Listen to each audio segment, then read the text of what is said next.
País grande e diverso como o Brasil, a normatização da linguagem escrita tem uma importância fundamental.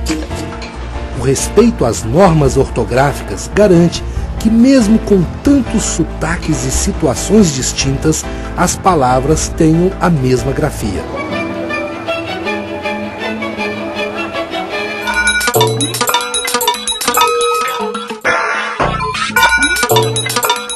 Plantou é com L ou com U. Nariz é com S ou com Z. Coração é com dois S ou com C cedilha.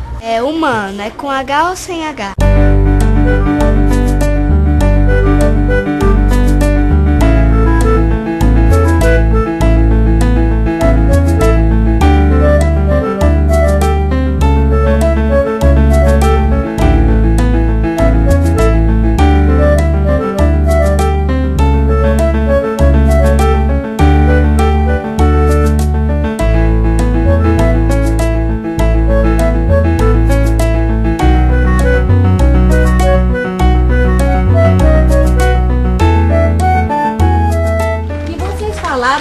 Pode ler figuras. A Sara falou muito bem. A gente pode ler figuras, é verdade? Pode.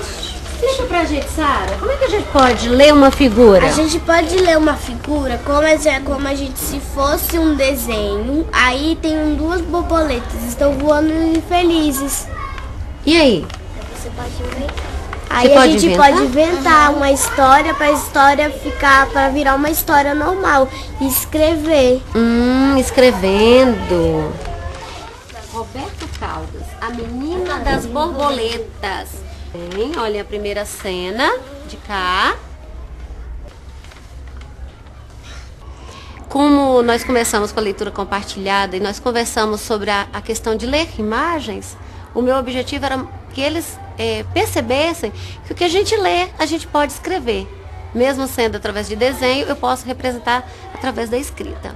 Então agora está na hora da gente escrever a história lida. Vamos lá? As crianças normalmente têm dificuldades na redação de palavras que apresentem nasalidade. A representação dos sons S, Z e U também geram dúvidas. Cima é com S ou com C? Cima é com S ou com C? C. É. Cima? É. E agora? Quando tem U, quando tem I ou E na frente do C, ele faz o som de S. De S? De S. Ah, quando tem o I, ele fica com som de S? O I e o E. Cima. Achou? Lê. O que é cima? O que significa? Só um pouquinho, tá, Thiago? Só um pouquinho, amor. Só um pouquinho. Lê. A parte mais elevada, né? Que é? Com C. Tirou a dúvida?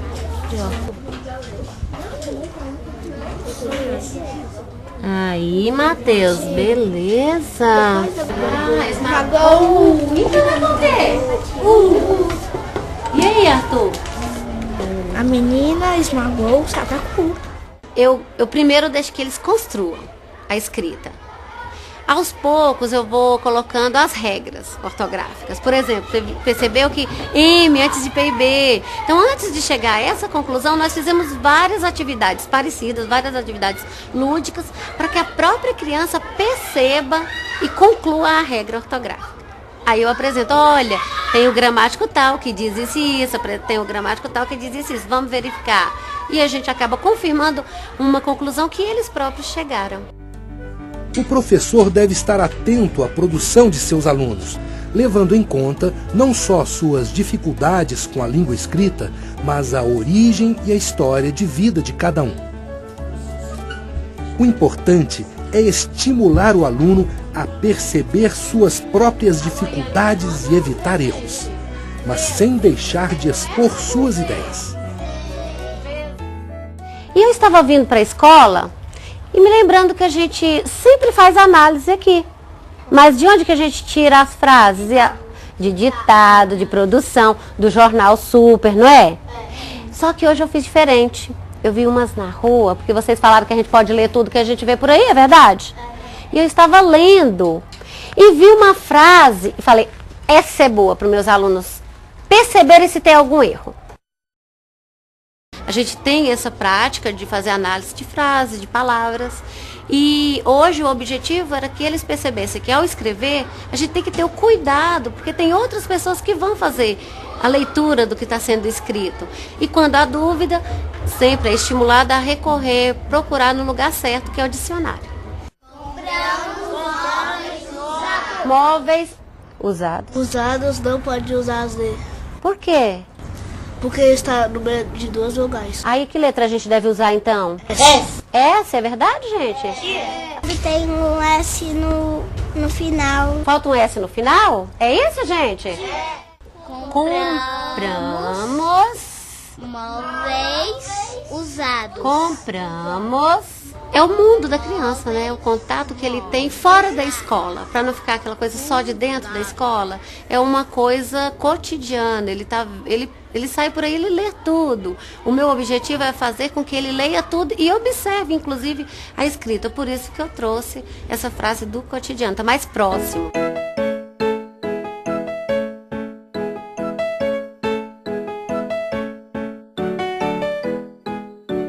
O país. Meu sonho é ser feliz, é conhecer novos lugares e conhecer o mundo.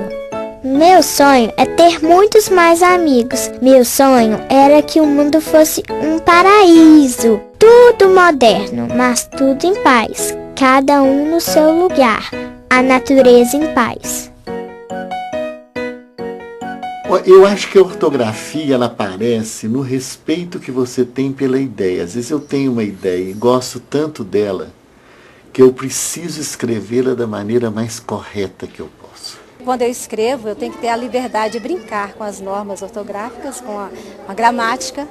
É claro que o escritor tem que conhecer o código linguístico, tem que conhecer as regras para depois brincar com elas. Eu não tenho nenhuma vergonha de, em plena redação, perguntar se casa escreve com Z ou com S. Quer dizer, é melhor você passar o vexame de perguntar do que passar o vexame de escrever errado, né? Porque em jornalismo, por ordem, você aprende que hierarquiza os erros, né? O erro de informação é fatal, esse corta a cabeça, né? O mais importante para a questão da ortografia é realmente a leitura. É preciso ler bastante para conviver bastante com as palavras, né? E de uma maneira atenta. Às vezes a gente lê aos pedaços, lê intuindo pedaços de palavras, mas a leitura é fundamental. E exercícios que levem a uma leitura mais atenta, mais cuidadosa, mais assim detalhada, conhecendo as palavras mesmo.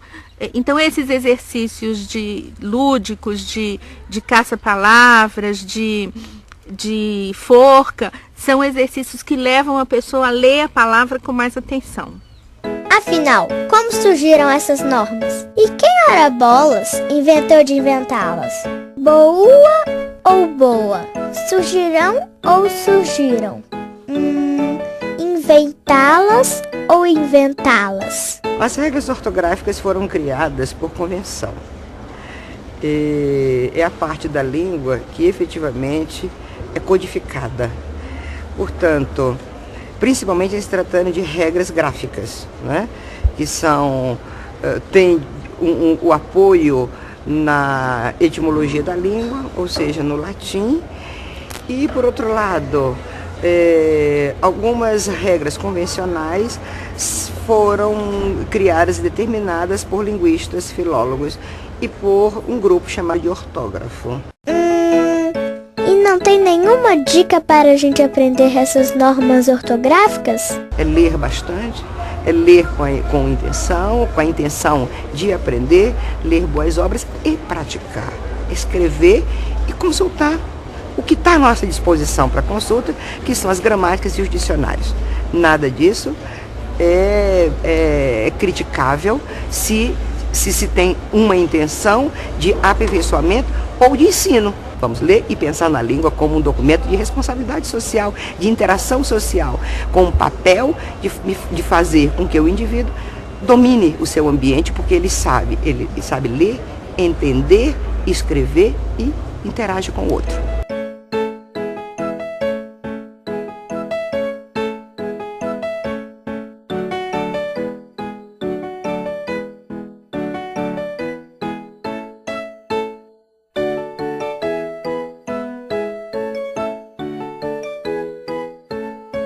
A sílaba tônica é importante para que as crianças aprendam, porque elas, descobrindo a sílaba tônica na palavra, ela vai aprender a acentuar mais corretamente as palavras, né?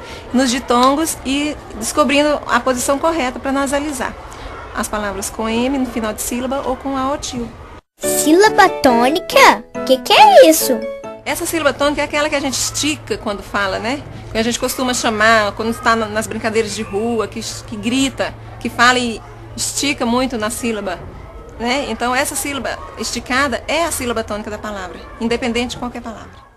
No passado e no futuro, preste muita atenção, para os dois não misturar, pois já vai dar confusão. Os cantores e as cantoras não cantam essa canção. Se cantaram no passado, no futuro cantarão. Essa gente é linguaruda e só deixa a falação. Se falarem no passado, no futuro falarão. Vocês leram a música, o poema, e agora nós vamos destacar. Algumas palavras estão grifadas de vermelho, vocês estão percebendo? E algumas estão grifadas de preto.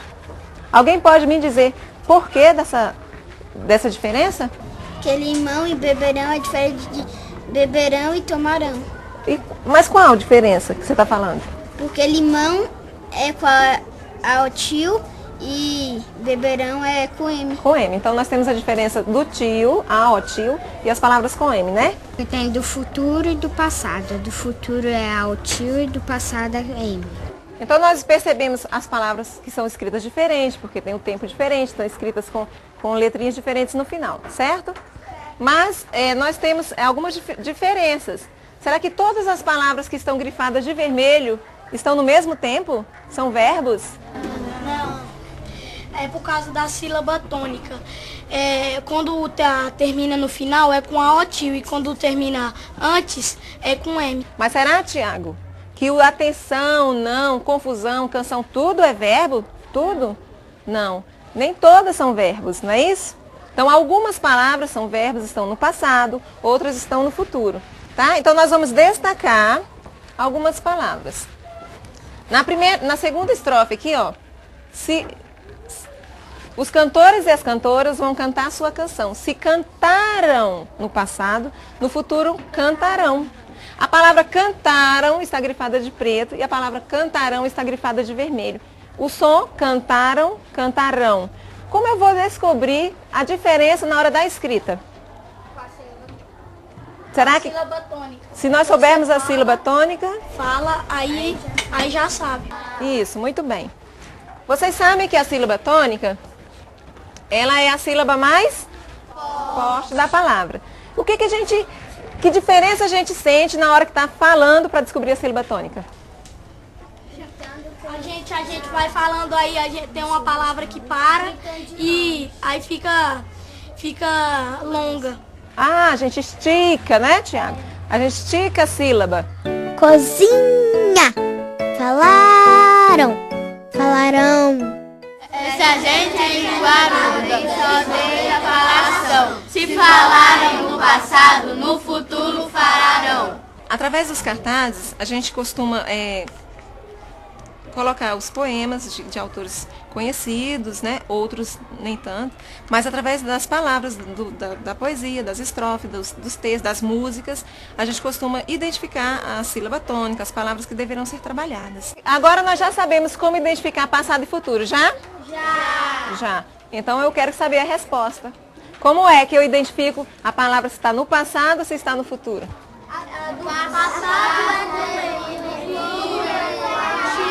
Mas antes disso, eu preciso identificar o quê? A sílaba tônica. O que é a sílaba tônica?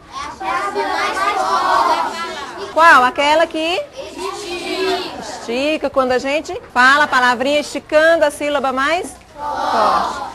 Ah, entendi. A gente trabalha muito com letras de músicas. Trabalha com a música, canta e depois pega a letra da música e sai destacando coisas de português, né, que a gente quer trabalhar. Então fica muito melhor gravado. E a partir da descoberta da criança, a gente vai conduzindo, né, o caminho e ele vai descobrindo, buscando aquilo que a gente está orientando.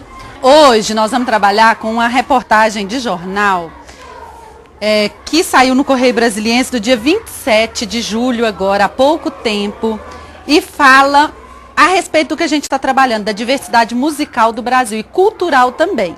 A reportagem está ali estampada na parede, no cartaz, na íntegra. Como ela é muito grande, a gente fez uma adaptação do texto para cá, para ficar menor, e nós vamos conhecê-lo agora, tá bom? Tira o seu e vai passando para o colega do lado. Tirando.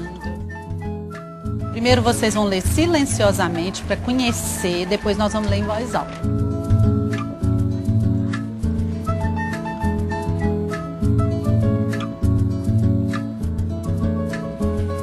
Mais que samba, mulatas e futebol.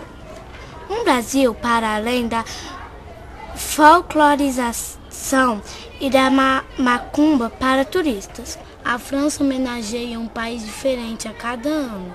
Já foram homenageados países como a Polônia, China, Japão, Egito. Durante estes meses serão realizados projetos culturais e apresentadas atrações turísticas e comerciais. O que é esse evento, Ano do Brasil na França? O que vocês perceberam aí por essa reportagem? O que mais pode ser mostrado do Brasil lá fora? Teatro, cinema, pintura. Vocês vão circular nesse texto, circular com o lápis as palavras em que aparece o som ão.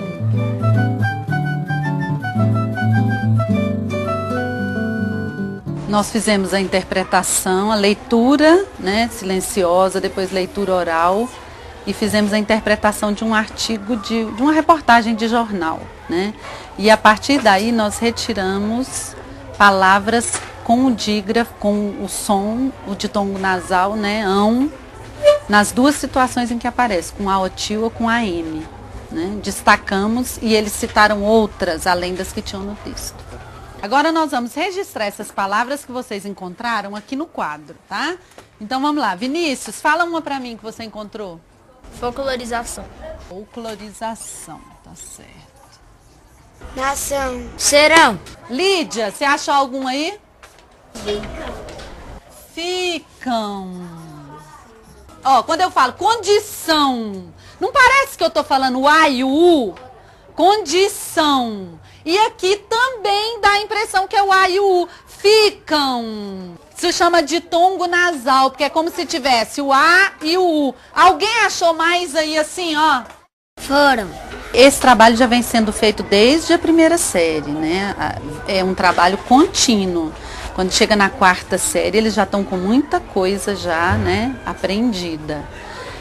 Na quarta série, a gente tem as atividades ortográficas que a gente dá, monta um caderninho, que a gente chama de caderninho de gramática, onde a gente vai registrando tudo que vai sendo aprendido. A partir de textos, de letras de músicas, a gente chega naquele conceito com eles, constrói o conceito coletivamente e transfere para o caderninho de gramática, né, que fica na mochila com eles, para quando eles têm dúvida na hora de realizar tarefas, dever de casa, eles procuram lá.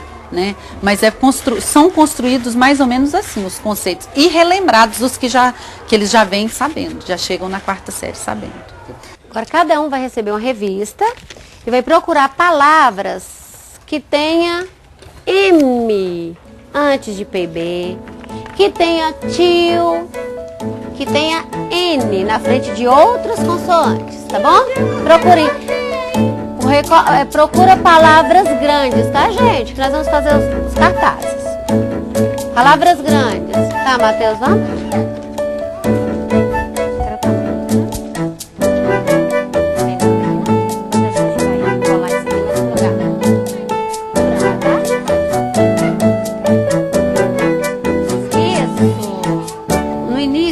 da atividade das caixas, foi feito todo um trabalho de recorte, de localização, e eles puderam, na hora da caixa, então, estar classificando, separando as dificuldades na escrita. Palavras com tio, a questão da nasalização, né? O M, o emprego do M, o emprego do tio. Então, o meu objetivo ali era que eles percebessem, ao pronunciar a palavra, em que caixa estaria esta palavra, fazendo essa classificação. E agora, onde que nós vamos colocar? Ah, não tem. Ótimo, pode. Eu, Felipe, classificando. Por que tá aí, Felipe? Vai falando pra gente. Sabe que eu estou achando isso interessante? Nós vamos... Agora, eu vou chamar uma criança que vai pegar pra mim e ler uma palavra de cada caixa. Tá? Sara, vem cá, escolhe uma caixa e pega uma palavra. Olho fechado, tio? Não precisa, pode colocar aqui a mãozinha. Ó, escolher uma palavra.